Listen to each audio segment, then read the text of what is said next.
Hello, ladies and gentlemen. Jason here at Suffer City, going into a deep dive, if you will, on some prerequisite training in preparation for any type of high intensity or Hyrox specified training you're going to want to do. And just to put it in perspective, about 8 to 12 weeks out is when you really want to start specifying your training for any event. And in this case, we're talking about Hyrox. That's when you're going to want to start dialing in the specific energy systems you're going to be using on your Hyrox race in cooperation with any of the skill development, whether it's rowing, ski erging, getting your burpee broad jump down in a very efficient manner. All that stuff can be worked out about 3 months prior to your race.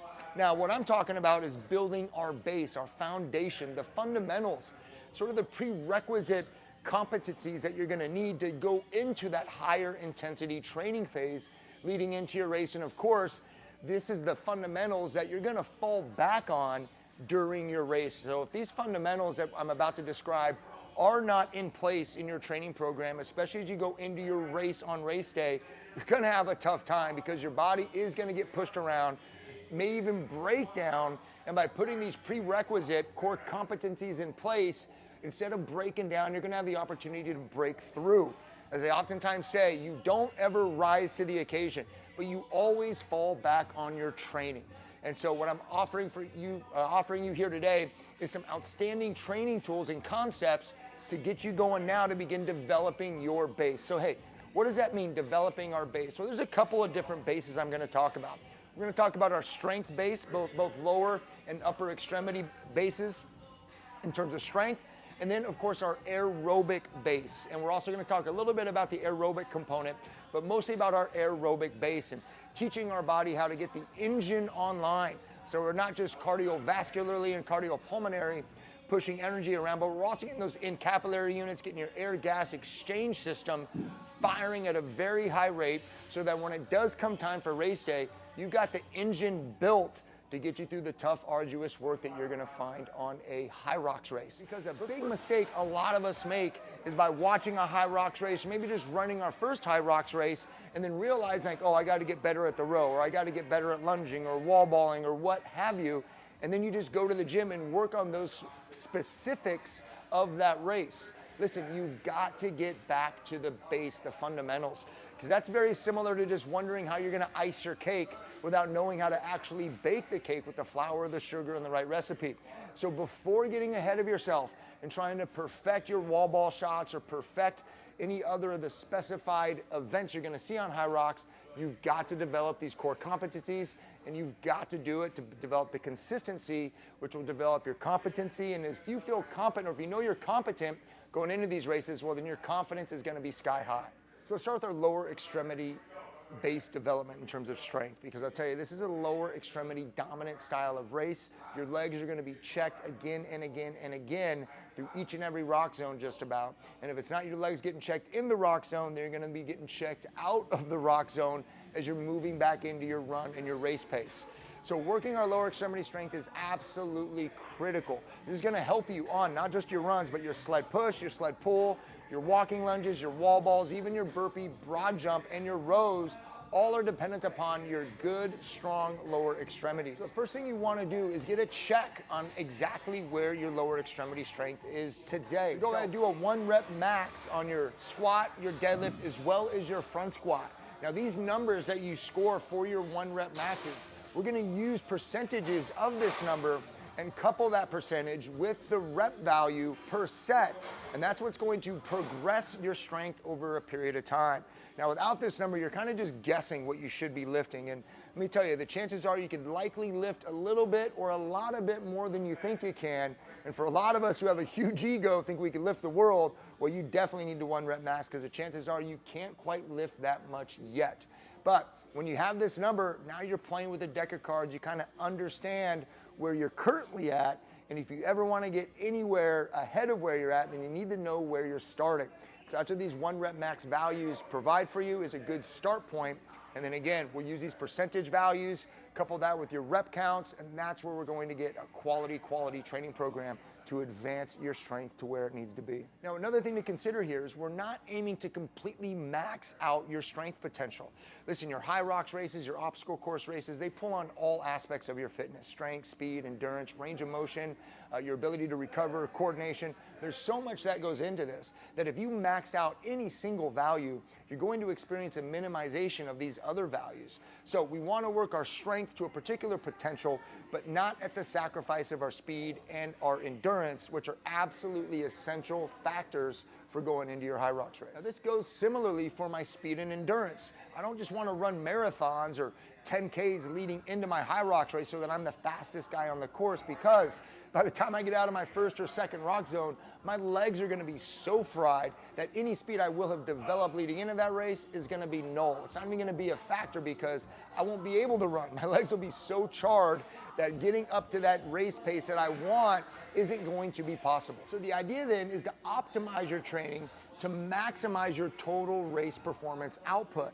So that is a conglomeration of your speed, your strength, your endurance, some of the specified efficiency that you're going to need on any one of these events. All of this is going to go to your total time output, which is what you ultimately care about. All right, this isn't a 1 kilometer race. This isn't a race to see who gets done with the sled push the fastest. And it's not a race to see who gets done with the 1,000-meter row the fastest. This is an all-out 8K, 8-event race. It's going to give you one single time. So the goal of this training program is to maximize the output of that time, which means you're going to have to optimize all of these other factors that are going to go into your race. So how many times should we be working these lower extremity strength functions? Well, for most people, most of the time, if you're just getting started, about 2 or 3 sessions a week on each: your deadlift, your front squat, as well as your back squat. Now, this is about frequency. We want to get a good, consistent pattern going. Now, intensity matters, but you shouldn't be feeling a dramatic amount of soreness after these sessions. Now, of course, if you've never trained like this before, the first 2-3 sessions are going to leave you feeling pretty sore. But over time, we're not volumizing so much training here that you're experiencing a dramatic amount of soreness. We're trying to work the fibers and get the right information into the muscular complex so that it knows what it needs to do and it can super compensate, meaning it can go back, have a cycle of recovery, and come back stronger for that next demand on the muscle system. So about 2 to 3 times a week, working in these percentages of your 1 rep max, anywhere from 65 on the low end up to 90% on the high end in terms of the percentage of your 1 rep max, and anywhere from 2 reps, that would be coupled with your higher percentage, about 2 reps, up to as many as 6 reps for some of the lower percentages that you'll be working. So you want to stay within that window to get the optimal strength benefit from this training. And that way you're not working the wrong muscle fibers, and you're also not working the wrong energy system that we're aiming to build the base of at this point. A lot of that stuff is going to be compounded into our later training phase when we start to increase the intensity, increase the volume, and start specifying towards your race in particular. Another point to consider is when you do begin the more intensive training phase leading into your race, you're going to need this base of strength in order to optimize that training phase. So if I could squat more, I'm going to be able to do wall ball shots better. If I could deadlift more, I'm going to be able to push my sled in training more efficiently and more effectively. So without this base being built, any high intensity training program you're going to be doing also isn't going to be optimized or fully potentiated the way it could be if you did this strength-based building first. Now, this doesn't mean you can't do workouts or events or types of exercises that are going to be involved in that race. We're just not going to optimize for them at this time. So you will likely see wall ball shots, or you will likely see a sled push as you're building your base or through the base building phase. However, these aren't the essential focus points that we're aiming to improve upon. What you're aiming to improve upon is your 1 rep max values, your strength as it relates to your deadlift, your front squat, as well as your back squat. Now, let's take a look at our upper extremity strength development, because this is very important as it relates to things like your farmer's carry, your ski erg, your row erg, things even like your wall ball shot, and of course your sled pull. Very dependent upon some of our upper body strength movements. Now, that's both on the push and the pull side. So I'll tell you, your shoulders are going to get smoked on your burpee broad jump. Your shoulders are going to get smoked on that wall ball shot. So we need to have a little bit of upper body pushing strength to go with that upper body pulling strength to get a very successful race. So one of the main keys with developing our upper body strength for this race is you want to be strong up top, but we don't want to be so big and bulky that we start to hamper our run speed and of course our endurance. So I'll tell you, running with an additional 5 or 10 pounds on the body may not seem like a lot for 100 meters to a mile, but as you're getting deep into a 45, 50, 60, as a race at Hyrox is upwards of 80 to 90 minutes in duration, those extra 10 pounds are going to make a huge difference. So when it comes to our strength of our upper body, there's going to be a huge component that relates to our nutrition and how we fuel the body in cooperation with these workouts so that we're not building a super mass-like figure on the upper extremity. So aligning yourself with an effective nutrition program, it doesn't need to be detailed, but you need to have some sense of what's going into your body on a calorie basis to make sure you're not either expending too much or expending too little calories. Because again, we don't want to find ourselves getting too bulky, but we also need to be able to fuel and energize these workouts with some calories on board. We also want to make sure that our macronutrients align with our body type as well as the type of training we're going to be doing. And then of course, we want our food sources to be clean. All right, so when you're reading something and the ingredient list is a mile long, chances are there's more additives and synthetics in that particular product than your body actually needs. In fact, a recent study came out suggesting that up to 70% of most foods in circulation, up to 70% of this food is synthetic, which means it's not organic to your body. It's not what your body needs or wants per se. Of course, there's a calorie component to it, so it's to some extent fuel. But in terms of it being a whole food and something nourishing for your body, again, up to 70% of the foods in circulation aren't there. So you've got to start reaching for some whole foods. Simple plan that I generally go by is, hey, think of yourself as a plant. If you're drinking a lot of water and getting sunlight, that is a great start point for any nutrition program. You want your fat and carb intake to meet your energy demand. So if you're doing a lot more long running or endurance running, well, you probably want a little bit more fat on board. If you're doing a lot more high intensity strength training, you probably want a little bit more carbohydrate on board. Then of course your post-training nutrition is going to complement your body type as well as your muscle breakdown, and that's your protein and carbohydrate and other nutrient needs that are going to go into your post-training fueling. So there's a lot that we could talk about with regard to nutrition and performance nutrition and supplementation, but not going to make this a nutrition workshop here. So we're keeping it on how to nourish this particular phase of your base building to go into your next training phase of that more high intensity style of training leading into your race. So realizing that running is going to be a regular theme throughout the entire training program, whether we're building our base or even getting into the high intensity stuff, we're going to have endurance, we're going to have speed. So running is going to be pretty regular throughout this program. So if you're not used to doing running, you're going to feel like you're running all of the time. But hey, if you're a runner, you've already got good endurance, you got speed, you're still going to do the same amount of running everybody else will, but you're going to feel like you're doing a significant amount of strength training now. So when it comes to our upper body strength programming and how often we want to be getting our upper body attacked, I would say no more than 2, maybe 3 times a week, but we're looking at about 2 times a week that we're going to be attacking our upper body pulling, and then 2 times a week we'll be attacking our upper body pushing strength factors. So similar to our lower extremity strength parameters, or the parameters within which we want to train, we want to do the same thing on our upper body strength features. So you want to get a 1 rep max on your bench press, a 1 rep max on your push press, and we're also going to do a max set of pull-ups from a dead hang. So not kipping pull-ups, but how many dead hang pull-ups can you do? Now, once we start getting those numbers, we're able to then program effectively and even customize this programming for you with regard to where you're currently at on your 1 rep max and your max set of pull-ups. Some of the first points of feedback you're going to notice from doing this strength training is, hey, your runs are going to feel better. Your legs are going to feel better if you're doing uneven terrain, you're getting some elevation gain, or even running downhill.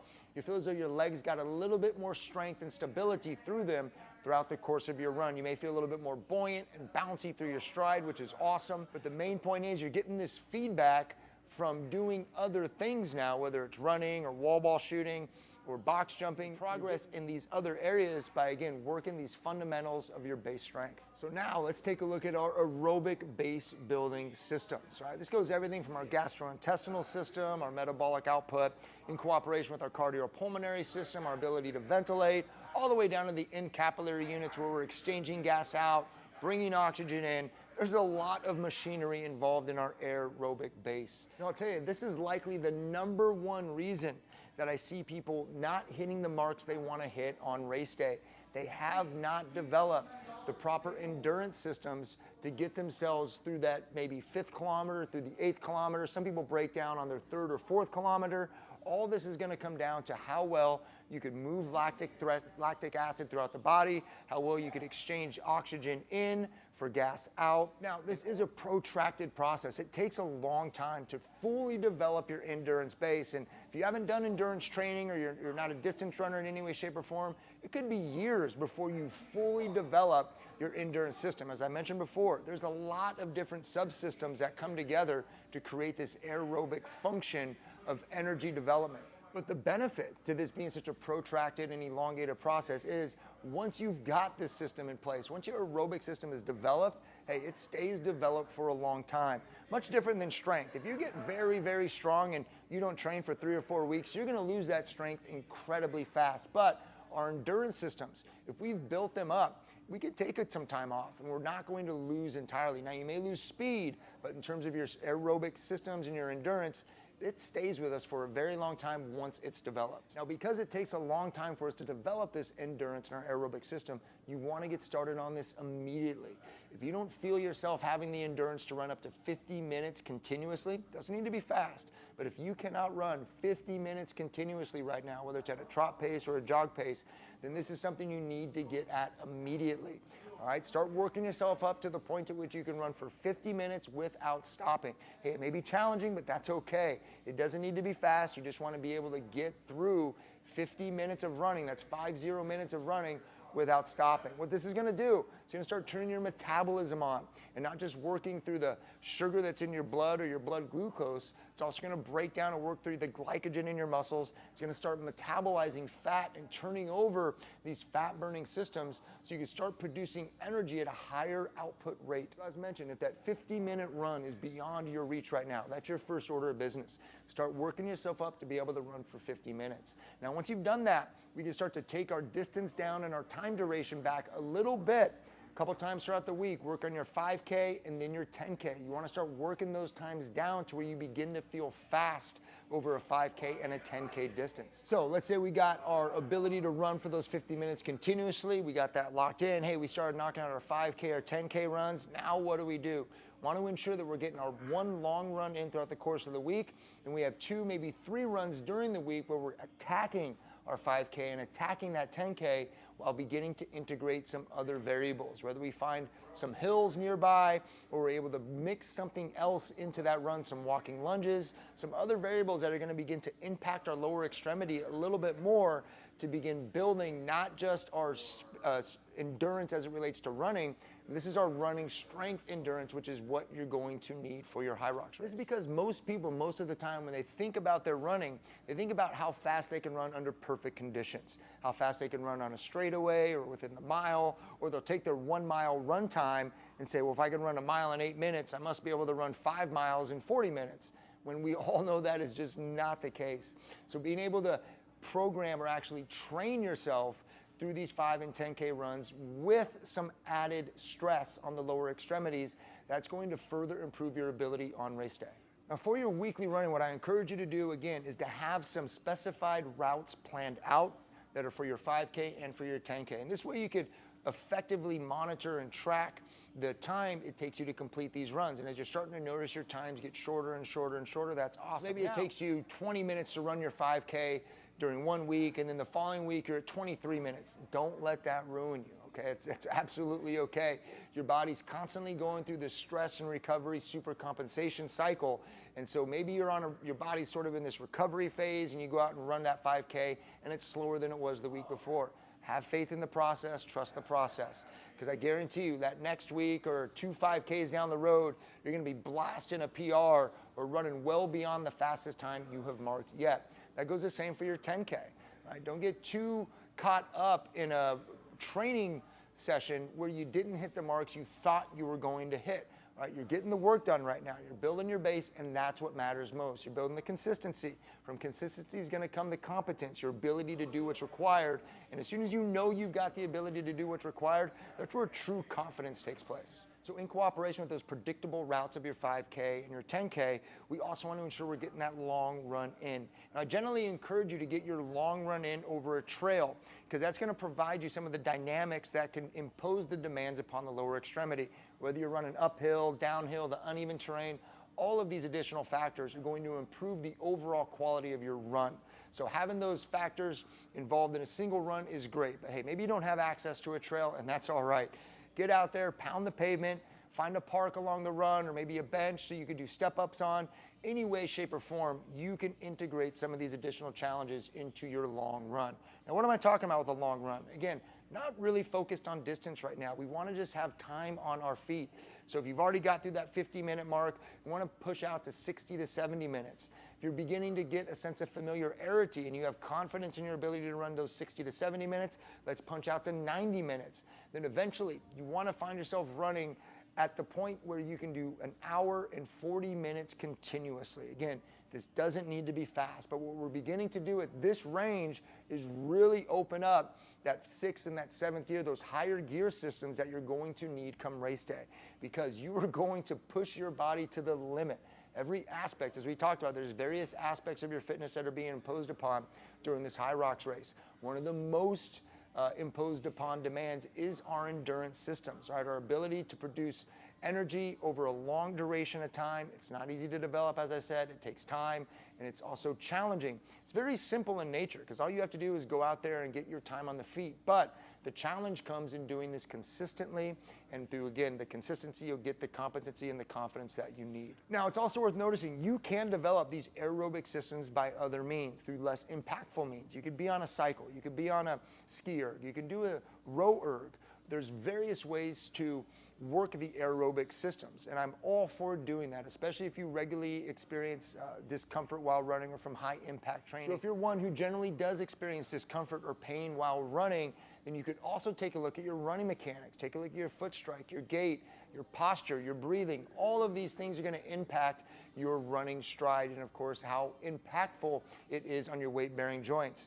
Just to put it in perspective, every foot strike on a general run is producing 7 up to 10 times your body weight per foot strike. And so you do want to ensure that the distribution of that energy is effectively moving into the muscles we want. Our posterior chain muscles, into our core, even our chest, shoulders, and arms want to be used during our run stride. So again, if you're experiencing some style of discomfort or even pain while running, I would highly encourage you to check out your run stride and get some run instruction to help improve your running mechanics. So in summary here, we're talking about developing our base, both your strength base and your endurance base. Now by doing this, you're not just going to improve your race outcomes, but you're also going to improve your longevity, right? Your ability to bounce back from your training sessions, especially as they get more and more intense leading into your ultimate race day. Now, there's a lot of chit chat, a lot of different perspectives on whether or not we can develop strength while also developing endurance. And let me tell you, you can do it. All right, your body's a very adaptive system.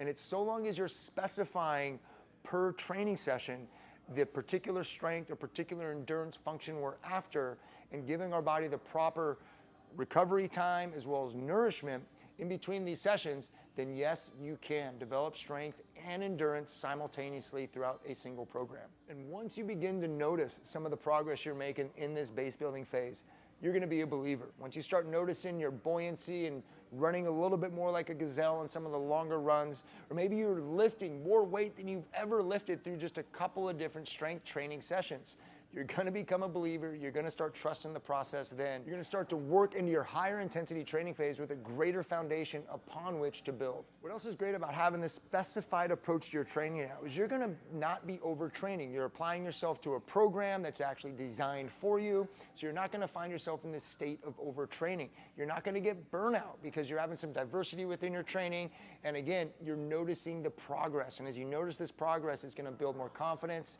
as well as the motivation and inspiration to keep working hard through the program. So to close out this video, here are some discussion points which you may already be thinking about, such as, hey, he really didn't talk much about pushing a sled or pulling a sled.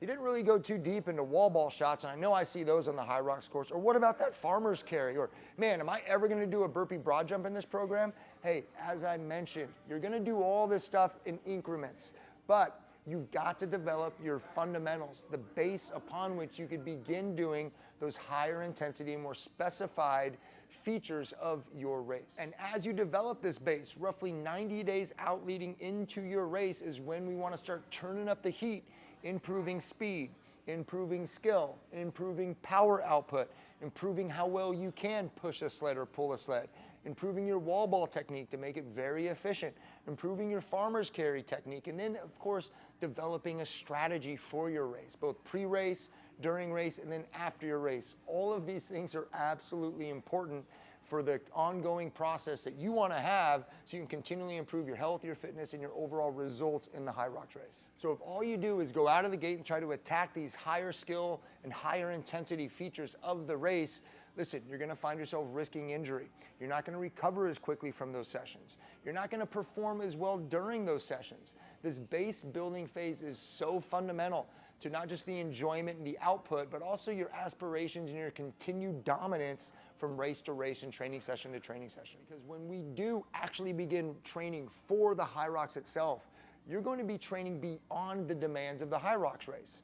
Right? The high intensity phase of this training program is actually going to push you well beyond the point you'll be pushed during your race. And that's the focus, is to train harder than you'll fight. So be patient during this process, be patient, give yourself the grace and give yourself the time to develop these fundamentals. Right? Base building is something most people won't do most of the time. So when it comes race day and you're passing that guy or girl that was in front of you on the first lap, you start to go by them on the second lap or the third lap or the fourth lap. And then towards the end of the race, you're starting to feel more energy. Like you can just keep going and going and going. You're going to be thanking yourself as well as me for putting you through this base building phase because of how effective it is over the long haul. So all right, this was Jason here at Suffer City going over some Hyrox base building protocols to help you get to that point where you can start training more high intensity and eventually get into your race. So don't waste time. Start building that base today, and until next time, be great.